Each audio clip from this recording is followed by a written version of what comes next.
For those of you who watched War Room last week, this is the moment you've been waiting for.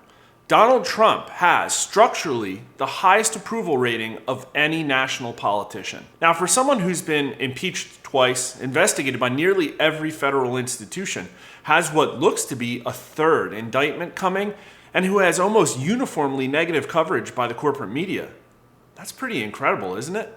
Here are the numbers. Among 1,026 U.S. likely voters, Donald Trump has a 51% favorability rating and a 47% unfavorable rating. 28% have a very favorable opinion of him, and 36% say very unfavorable. Here are the party numbers, and Trump has a 73% among Republicans, with 45% of them having a very favorable opinion.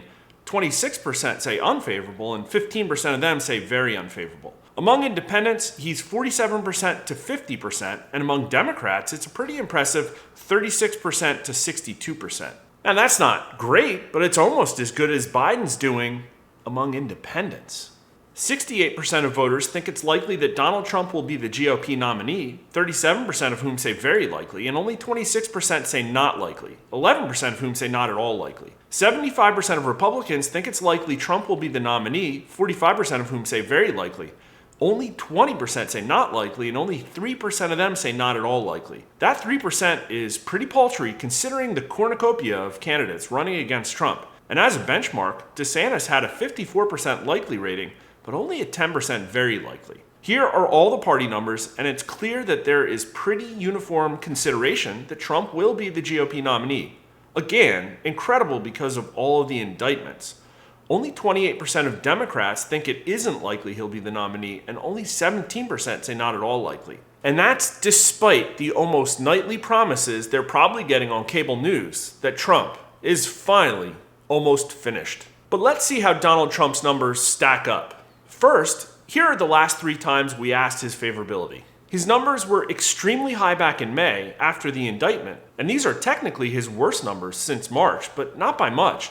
And his numbers last fall were horrendous compared to how he's polling now. But note the 54% average favorability, the low 30s very favorability, and the only 44% unfavorability rating. Here are the Republican numbers, and his current 73% rating is also lower than most of the year so far, but again, nowhere near last fall. This seems to me to be the downside of a bounce, like I said, from all the apparent political prosecutions. And a 77% Republican favorability on average, with 52% saying very favorable. Keep those numbers in mind. Here's how Trump stacks up among all voters compared to the GOP candidates we've tested. That 51% is 2 points higher than DeSantis, and his very favorable rating is 3 points higher, a pretty significant edge. His unfavorable rating, however, is 4 points higher, but Trump's very unfavorables are a pretty stunning 9 points higher. That's a pretty good gauge of what years of negative media coverage will currently do to a person. Pretty significant, but not as bad as you'd think. None of the other GOP candidates comes close to Trump's favorability, but only Mike Pence and Chris Christie have a higher unfavorable rating. Chris Christie is at 56 compared to Trump's 47, though again, his very unfavorables are lower than Trump's, at least among all voters. But here are the numbers for Republicans. Trump is again at the top of the heap, leading DeSantis by 3 points among Republicans, but his very favorable rating is 8 points higher. They're pretty much tied for unfavorability.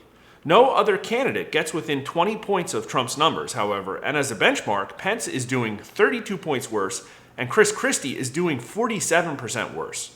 What's kind of funny to me is that Trump's total unfavorability is about the same as Chris Christie's total favorability. I guess they really do represent 2 starkly different directions for the Republican Party. But back to Trump favorability, that 51% is higher than every other national candidate we've tested, higher than the GOP candidates, but also higher than the Democrat candidates. And coming next week, Trump's favorability is almost 10 points higher than the next highest of the 4 party leaders in D.C. His favorability is actually double what Mitch McConnell's is among both all voters and Republicans. But the most important comparison to make is with Joe Biden, and Trump's numbers significantly outperform Biden's, as they have for the entire year. As of yesterday, the latest numbers available, Joe Biden was polling at 44%, which is pretty typical of the last 2 months. So Trump has a total 7 points on Biden, roughly equivalent to Trump's lead the past 2 times we've asked 2024 rematches. Biden's unfavorability and his very unfavorable responses are both 8 points worse than Trump, which is again incredible considering the massive disparity between how they're both treated in the media. The difference among independents is also incredible. Trump's doing 17 points better than Biden, which is directionally about how much Trump also wins over Biden with independents in a 2024 rematch. Independents also view Biden 10 points more very unfavorably. Both Biden and Trump are doing pretty similarly among their own parties, but Biden has only a 19% favorable rating among Republicans, and Trump has a 36% among Democrats. Only 55% of Democrats have a very unfavorable impression of Trump, but 71% of Republicans have a very unfavorable impression of Biden. Again, that's just stunning, considering how much anti-Trump vitriol has been directed at Democrats over the years. Here is the updated likelihood of nomination slide, and Trump stands head and shoulders above every other Republican candidate. Among all voters, he's at 68%, whereas DeSantis is 20 points lower at 38%, and no one else breaks 30%. Among Republicans, like we said before, Trump is 75%, again over 20 points better than DeSantis, and only 20% of Republicans think it isn't likely that Trump will be nominated, compared to 41% for DeSantis. Among Republicans, the highest other candidate is 24%, and many of them don't even break 20%. Recap time. Trump is viewed more favorably than any other current prominent politician. He's structurally polling 7 points better than Biden, which is huge, but not quite as good as the 10% which he had a month or two ago. And he's the undisputed frontrunner for the GOP nomination among voters of every political affiliation. We'll be doing another multi-way GOP primary matchup soon, so don't forget to follow us on Twitter, and please like this video on YouTube or Rumble. Don't forget to click the subscribe button while you're there. It costs you nothing, but it really helps us grow our audience, and I think you'll agree that this news has to be shared. Thanks for watching.